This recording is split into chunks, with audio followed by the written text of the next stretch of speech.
ዳግም ይህንን ነገር መቀበል አልፈልግም እንጂ አንተ እኔ መቼም ቢሆን አትወደኝም፣ መቼም። እሱን ደግሞ አንተ ራስህ ደጋግመህ ነግረኸኛል። እኔ ግን በጣም ስለምወድህ ሁሌ አንድ ቀን ይወደኛል እያልኩ ተስፋ አደርጋለሁ።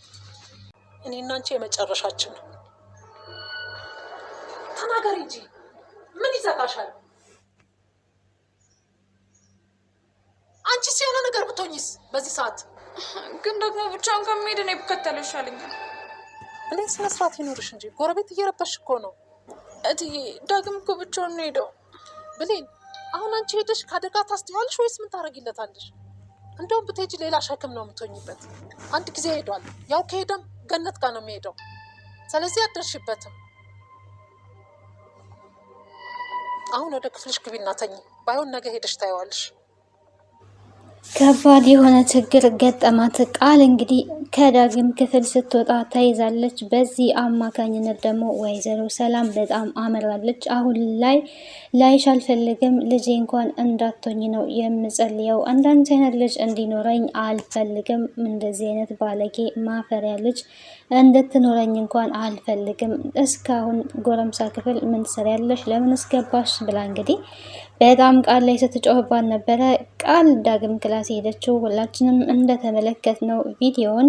ቃል ሄደችበት ምክንያት ዳግም ደውሎላት ነው። ዳግምን ደግሞ እሷ ታፈቅረዋለች።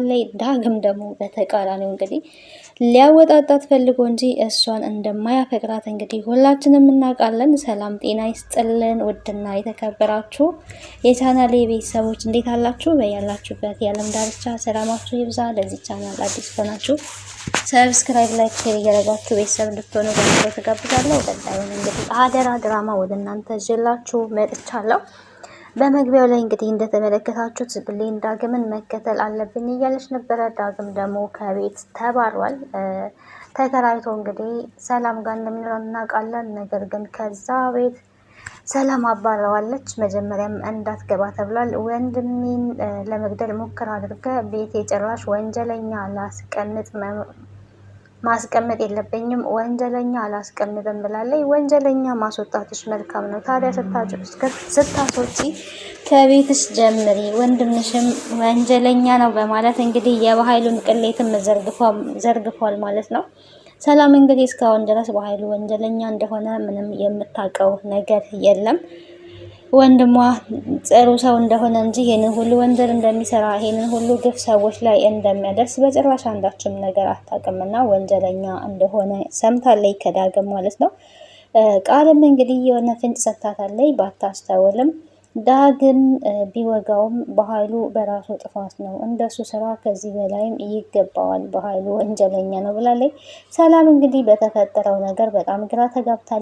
ተናዳ ግን ያው ወንድሟን አሳልፋ ላለመስጠት ስትል በኃይሉን ዳግምን ስትለው የነበረው ወንድሜን በዚህ ልክ እንድትናገር አልፈልግም፣ ስለ ወንድሜ አይመለከትህም፣ ስለ እሱ እንድትናገር አልፈልግም፣ አፈን ዝጋ በማለት እንግዲህ ዳግምን በጥፊ ሁላ መታ ነው ከቤት እንግዲህ ያባረረችው። በማበራሯ ግን ቤትሽን ለቅቄልሽ ሄዳለሁ፣ ችግር የለውም፣ ወንጀለኛ ከሆንኩኝ ወንጀለኛ ወንድምሽም ስለሆነ ከእሱም ጀምሪ፣ እሱንም ከቤትሽ አስወጪ፣ ወንጀለኛ እኔ ከሆንኩኝ እሱም መውጣት አለበት። ደግሞ ቤት ያንቺ ብቻ አይደለም፣ እወጣለሁ፣ ችግር የለውም፣ መቀመጥ እኔም አልፈልግም ነው ያለው። እንግዲህ ሁለቱ እልህ ተያይዘዋል።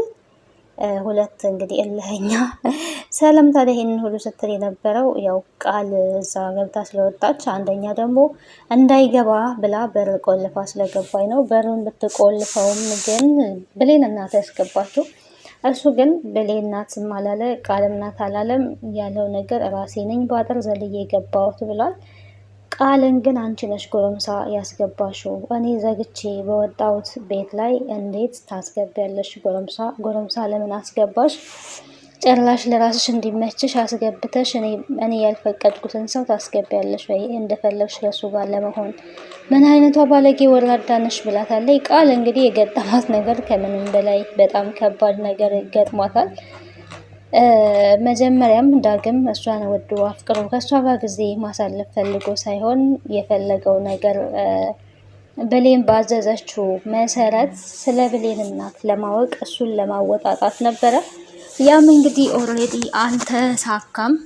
ምንም የተሳካ ነገር የለውም። መጨረሻ ላይ ነቅታለች። በፊት ግን እናገራለሁ ብላ እሺ እነግርሃለሁ፣ ነገር ግን በኃይሉ ይሄንን ነገር መስማት የለበትም። በኃይሉ የሚሰማን ከሆነ የሁላችንንም ህይወት ያጠፋል። ለብሌንም ደግሞ መናገር የለበትም ብላ እንግዲህ እያስጠነቀቀችው ነበረ። ግን እኔ እጠብቅሻለሁ፣ ከበኃይሉም እጠብቅሻለሁ፣ ከሁሉም ነገር እጠብቅሻለሁ፣ እኔ ከጎንሽ ነኝ። እኔ ጋር መሆን ከፈለግሽ እኔን የምትወጂና የምታፈቅሪ ከሆነ ከኔ ጋር ለመቀጠል የብሌን እናት ማን እንደሆነች እንድትነግሪኝ ፈልጋለሁ፣ እንደምታፈቅሪኝ ደግሞ ማረጋገጥ ፈልጋለሁ ብሏል። እንግዲህ ዳግም ያው ብሌን ስላዘዘችው የብሌንን ሀሳብ ለመፈጸም እንጂ እንደምናውቀው ለእሷ ምንም አይነት ቦታ የለውም። መቼም ቢሆን እንደማይፈቅራት ከዚህ በፊትም ነግሯታል። ያው ቃል እሷ ስለምታፈቅረው ብቻ ፍቅር እውር ነው አይደለም የሚባለው። በጭፍን ነበረ ስትል የነበረው። ሁለቴ በድሏታል፣ ሶስተኛም እንግዲህ ያው ደግሟታል ማለት ነው። ንገሪኝ ሲላት እሺ እሺ እያለች መጨረሻ ላይ ግን ሀሳቧን ቀይራለች። ሀሳቧን ያስቀየራል ነገር ደግሞ የሆነ በኃይሉ ከዚህ በፊት ያደረጋል ነገር ትዝ ብሏት ነው። በኃይሉ ምንድነው ውሃ ውስጥ ዘፍቆ ለሰላም ገና ለገና ብሌን የሰላም ልጅ እንደሆነች ታውቋል የሚለውን ነገር ስለሰማ አንቺ ነሽ ልትነግራት የምትችይው፣ ሌላ ማንም ሊነግራት አይችልም በማለት እንግዲህ ውሃ ውስጥ ሲዘፍቃት ነበረ፣ ራሷን ስታ እስከምትወድቅ ድረስ ማለት ነው። ያንን ስለአየች አሁንም ደግሞ እንደዛ ያደርገኛል የሚል ፍራቻ ነበረባት። ስጋሽን ነው ዘልዝዬ ላሞራ የምሰጠው እናገራለሁ ብትይ አንዲት ቃል ትነፈሳለሁ ብትይ የሚላት ያንን ነገር ወደኋላ ተመልሳ ስታስታውስ አያይ አላቅም ያለችው በፍራቻ ማለት ነው። አላቅም፣ ስለዚህ ነገር እኔ ጨራሽም አላቅም። አንተ ራሱ ስለ ብሌን እናት ላይ እንደማቅ እንዴ ልታቅ ቻልክ? ነው ተልከክ ነው የመጣኸው? ብሌን ልካክ ነዋ እንጂ ለአንተ አወክም አላወክም ስለ እኔ እናንተ አብረን ለመቀጠል ስለ ብሌን እናት ለማወቅ ለምን ጓጓክ? ሲቀጥል ደግሞ ለብሌን ማትነግራት ከሆነ ማወቁ ለምን አስፈለገ? በማለት እንግዲህ በጥያቄ አፋጣዋለች። ያልታሰበ ጥያቄ ነው ዳግም የመጣበት። ለዚህ ጥያቄ ያው ምንም አይነት መልስ የለውም። መቼስ ብሌን ስለላከችው ብሌን ናት የላከችኝ ካለ ኦልሬዲ ነገሩን ያበለሻሸዋል ማለት ነው። ነገር ግን ነገሮቹን እንግዲህ እንዳይበላሹ ለመቆጣጠር ሞክሮ ነበረ። ዝም ብዬ ያው ማወቅ ፈልጌ ነው፣ በቃ ዝም በይና ተይው ወይናችንን እንጠጣ ብሏት ነበር። አይ ከጠጣሁኝና ከሰከርኩኝ በኋላ ልታስለፈልፈኝ ፈልገህ ነው ወይ? ምንድን ነው አላማክና እቅድህን ንገረኝ። የእውነት ወደኸኝ አፍቅረኸኝ ከኔ ጋር ጊዜ ማሳለፍ ፈልገህ ነው? በማለት እንግዲህ ቃል ነቅታ ጥያቄችን እየደረደረ ትገኛለች። የዳግም መልስ ዝምታ ነበረ፣ ምክንያቱም ከልቡ ስላልነበረ ማለት ነው። ይህ ሁሉ ነገር ሲሆን ታዲያ ብሌን በር ላይ ቆማ እባክሽ ቃል ንገሪው፣ እባክሽ ቃል ንገሪው፣ ከአንቺ ውጭ ስለ እናቴ የሚነግረኝ ነገር ሰው የለም፣ ማንም ሊነግረኝ የሚችል የለም ብላለች።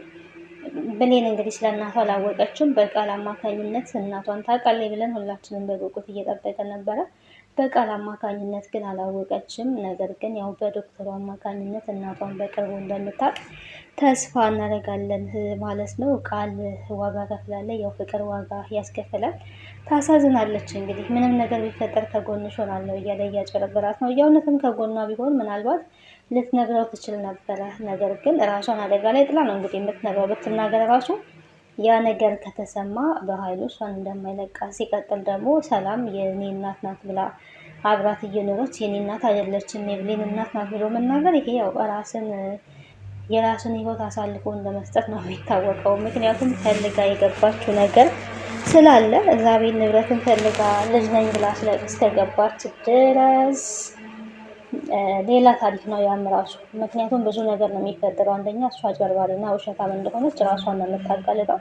ታዲያ አጭበርባሪና ውሸታም እንደሆነች ራሷን የምታጋልጥ ሴት እንዴት ብላ ነው የእሱ ሚስት ስትሆን የምትችለው? ይህም በጣም ራሱን የቻለ ጥያቄ ነው። በዳግም ላይ በጣም ተናዳለች፣ በጣም ተቆጥታለች። እንዴት ትጫወትብኛለህ? ስላፈቀርኩ ስለወደድኩ በስሜቴ ላይ እንዴት ትቀልዳለህ? ብላለች። ያው ዳግም ልክ አልሰራም። እውነት ለመናገር የማያፈቅራትን ሴት ማንም ሰው ቢሆን ወንዶች ኤኒዌይስ በዚህ አጋጣሚ የማታፈቅሯትን ሰው እንደምታፈቅሩ ልታስመስሉ አይገባም። ካላፈቅራችሁ አላፈቅርም ብላችሁ ያቺ ሴት የራሷን ሕይወት እንድትኖር ልትተዋት ይገባል እንጂ ልትጫወቱባት አይገባም። ምክንያቱም እናንተ ባትወዷት ሌላ የሚወዳት ሰው ስላለ ጊዜዋን ማቃጠል አይጠበቅባችሁም ማለት ነው። መሆን ያለበት ያ ነው። እናንተ እህት አላችሁ፣ ከሴት የተገኛችሁት ነገ የሴት ልጅ አባት ትሆናላችሁ እና ለእህታችሁ እንደምትጠነቀቁ ለየትኛውም ሴት ወንዶች ልትጠነቀቁ ይገባል። ፍቅሯን መቀበል ካልቻላችሁ፣ እሷ በምትወዳችሁ ልክ እሷ መውደድ ካልቻላችሁ፣ የማትፈልጓት ከሆነ ለወደፊት ለቁም ነገር የማትፈልጓት ሴት ጋር በጭራሽም ልትቀርቡ አይገባም። በእሷ ህይወት ላይ ልትጫወቱ አይገባም ማለት ነው። ልትለቋት ነው የሚገባው። እናንተ አልፈለጋችኋትም ማለት ያቺ ሴት ፈላጊ የላትም ማለት አይደለም። ከመንገዷ ላይ ዞር ልትሉ ይገባል። ብዙ የሚፈልጋት ሰው ስለሚኖር ከሚፈልጋት ሰው ጋር አብራ ትኖራለች ማለት ነው። ያው መልዕክት ላስተላልፍ ብዬ ነው እንግዲህ ለወንዶች። አንዳንዶቹ ወይ ይዘው አይዙ ወይ ለቀው አይለቁ የሆነ በሰው ህይወት ላይ የሚጫወቱ ሰዎች ስላሉ ነው። ብዙውን ጊዜ የሆነ ጊዜ ማሳለፊያ ብለው ያ ግን ዋጋ ያስከፍላል ማለት ነው። ለአሁኑ ቢመስላቸውም በኋላ ላይ ግን ያችን ሰው ላይ የዘሯትን ክፉ ነገር ሁላ መልሰው እነሱም ስለሚያድዱ እንግዲህ ብድር በምድር ነው እና ሁሉም በየሰራው ልክ ስለሚከፈለው ክፉ ነገር ማድረግ በሰው ላይ በፍጹም የማያስፈልግ ነገር ነው። ከቻልን መልካም ነገር ማድረግ ነው። መልካም ነገር ደግሞ ማድረግ የማንችል ከሆነ ሰዎች ላይ ክፉ ነገርን ማድረግ አይጠበቅብንም። በዳግም እንግዲህ በጣም ተናዳበታለች። በጣም ስሜታዊ ነው የሆነችው። ከዚህ በኋላ እንዲያውም አንተን እንድጠላ አንተን ልጠላበት የምችል መንገድ ብትችል ስደበኝ፣ የፈለግከውን ነገር አድርግ፣ አመናጭቀኝ፣ ብቻ ለቅ ብዙ ነገር እንድታረግ እፈልጋለሁ። አንተ እንደዚህ እያደረግከኝ እንኳን እኔ አንተን ልጠላ አልቻልኩኝም። ስለዚህ አንተን ልጠላ የፈለገውን ክፉ ነገር ሁሉ አድርግብኝ እያለች ትገኛለች። ከልቧ ነው የምታፈቅረው። እሱ ደግሞ ከልቧ እንዲወጣ መጥፎ ነገር እንዲናገራት እንግዲህ እየተናገረች ትገኛለች። ዳግም ያው ይቅርታ፣ በቃ አንቺ ልክ ነሽ፣ በጣም ይቅርታ ነው ያለው። በዚህ አጋጣሚ ያው ከብሌን ጋርም ቅር ተባብለዋል። ብሌንንም በዚህ ይሄ ሁሉ ነገር የመጣው በአንቺ አማካኝነት ነው፣ በአንቺ ነው እያላት ይገኛል። እንግዲህ የጂል ሀሳብ አስበሽ ነው ሲላት የነበረው። የጂል ሀሳብ ሲባል የነበረው እንግዲህ ያው ያደረገችው ነገር ነው ማለት ነው። ያደረገችው ደግሞ እናቷ መፈለጓ ሳይሆን ጂልነቷ የማይወዳትን ሴት እንዲወዳት ማድረግ፣ በእሷ ስሜት ላይ መቀለድ ከምንም በላይ ከባድ ነው። ይሄንን ሚስጥር ደግሞ ኦልሬዲ ራሷ ቃልም ደርሳበታለች። ብሌንን እንግዲህ አሁን ላይ እያስፈራራቻት ትገኛለች። እንዴት እንደዚህ ታደርጊያለሽ? በስሜቴ እንዴት ትቀልጃለሽ? እሱ ስለሚወደኝ ነው። አንቺ ግን ለምን እንደዚህ ታደርጊያለሽ?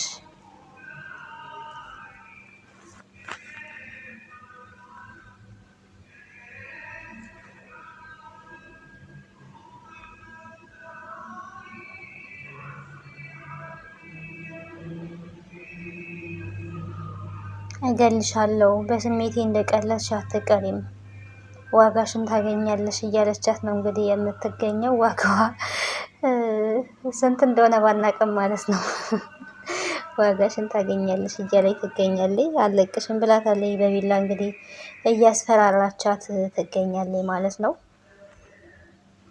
ይሄ ሁሉ ነገር እንግዲህ ከሆነ በኋላ ሰላም ባደርስ ኖሮ ብሌን ላይም ትልቅ ጉዳት ነበረ ልታደርስ የምትችለው። እንግዲህ ኦልሬዲ ያው ሰላም ደርሳለች ማለት ነው። ሰላም ደግሞ በድንገት ተጸጽታለች። ኦልሬዲ ዳግም ላይ ባደረገችው ነገር ስለተጸጸተች ብሌን ደውላ ከሆነ ነበረ ስትል የነበረው። ብሌን ደውላ ከሆነ ሄጄ ልጠይቅ ይገባል፣ ዝም ማለት የለብኝም፣ ከቤት እሱ እንዲሄድም መፍቀድ አልነበረብኝም፣ ጥፋት አድርጌያለሁ፣ ተሳስቻለሁ በማለት እንግዲህ እራሷን እየወቀሰች ትገኛለች። መጀመሪያውንም ያው እንደምትጸጸት ደግሞ ብሌን እየነገረቻት ነበረ። ያንቺ ልብ እንደዚህ አይደለም፣ ትጸጸቻለሽ፣ አንቺ ጥሩ ልብ ነው ያለሽ፣ ቢያንስ አብሬው ልሂድ እንኳን ብላ እንግዲህ ብሌን እየለመነቻት ነበረ።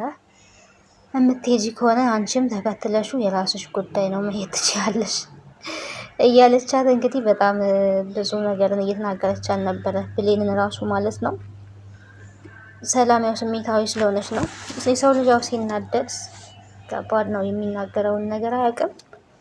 ቀጣዩ ክፍል እንግዲህ ምን ይሆናል የሚለውን አብረን የምናይ ይሆናል። ስለነበረን ቆይታ አመሰግናለሁ። ለዛሬ እንግዲህ ይዤላችሁ የመጣሁት ይሄንን ይመስል ነበረ። ቀጣዩን ክፍል ወደ እናንተ ይዤ እስከምመጣ ቸር ሰንብቱ። ሰላም፣ ፍቅር፣ አንድነትን ያድለን እግዚአብሔር አምላክ። ሀገራችንን ኢትዮጵያን ይጠብቅልን ከክፉ ሁሉ። አቶ ባይሉ እንግዲህ ይህንን ጉድ አልሰማም። እሱ ሲሰማ ምን እንዳለ የሚለው ደግሞ ያው ቀጣይ ምናይ ይሆናል ማለት ነው።